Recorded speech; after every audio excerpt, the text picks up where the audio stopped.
Hi friends, ముందుగా welcome to my wild life agriculture YouTube channel. మీరు కనుక ఇప్పటివరకు మన ఛానల్ని సబ్స్క్రైబ్ చేయనట్లయితే దయచేసి ఇప్పుడే సబ్స్క్రైబ్ చేసుకోగలరు. అదేవిధంగా పక్కన ఉన్న గంటను కూడా ఆన్లో ఉంచండి. వీడియో పెట్టిన వెంటనే మీకు నోటిఫికేషన్ వస్తుంది. ఇప్పుడు మనం ఈ వీడియోలో ఈ 2024 సంవత్సరానికి గాను వేసుకోదగిన టాప్ 5 బెస్ట్ తేజ సెగ్మెంట్ కి చెందిన మిరప విత్తనాల గురించి తెలుసుకుందాం. దయచేసి రైతు మిత్రులు గమనించగలరు, ఇది ఎటువంటి ప్రమోషన్ వీడియో కాదు. రైతుల కోరిక మేరకు టాప్ 5 చెప్పడం జరుగుతుంది. అదేవిధంగా ఏ రైతు అయినా సరే తేజ సెగ్మెంట్ కి చెందిన 2 లేదా 3 రకాల విత్తనాలు ఎంచుకొని సాగు చేయాలి. అనగా 2 ఎకరాలు వేస్తే 2 లేదా 3 రకాలు సగం సగం సాగు చేయాలి. ఇక్కడ ఏ విత్తన రకము 100% జెన్యూన్ గా ఉండదు కనుక ఈ విధంగా సాగు చేయాలి.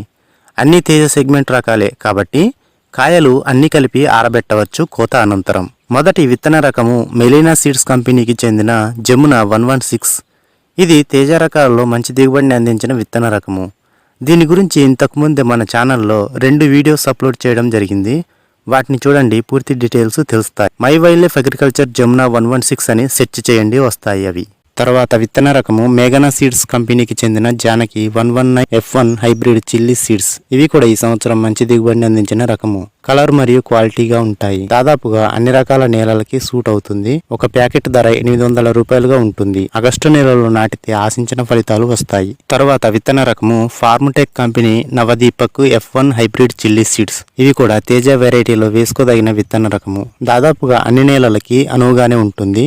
తాలు శాతం తక్కువగా ఉండి కాయ పొడవుగా ఉంటుంది. వైరస్ ని తట్టుకుంటుంది. తర్వాత విత్తన రకము నూజివీడ్ సీడ్స్ కంపెనీకి చెందిన NCH1233 సిరి F1 హైబ్రిడ్ చిల్లీ సీడ్స్. మంచి దిగుబడి అందించే విత్తన రకములలో ఇది కూడా ఒకటి. మంచి రంగుతో పాటు కాయ సైజు కూడా ఉంటుంది. తర్వాత విత్తన రకము Seminis hybrid hot pepper SVHA 2222 విత్తనము.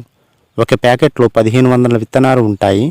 ఒక ప్యాకెట్ దీని ధర 800 రూపాయల దాకా ఉంటుంది. దీనిని పచ్చిమిరప మరియు ఎండుమిరప కోసం సాగు చేస్తారు.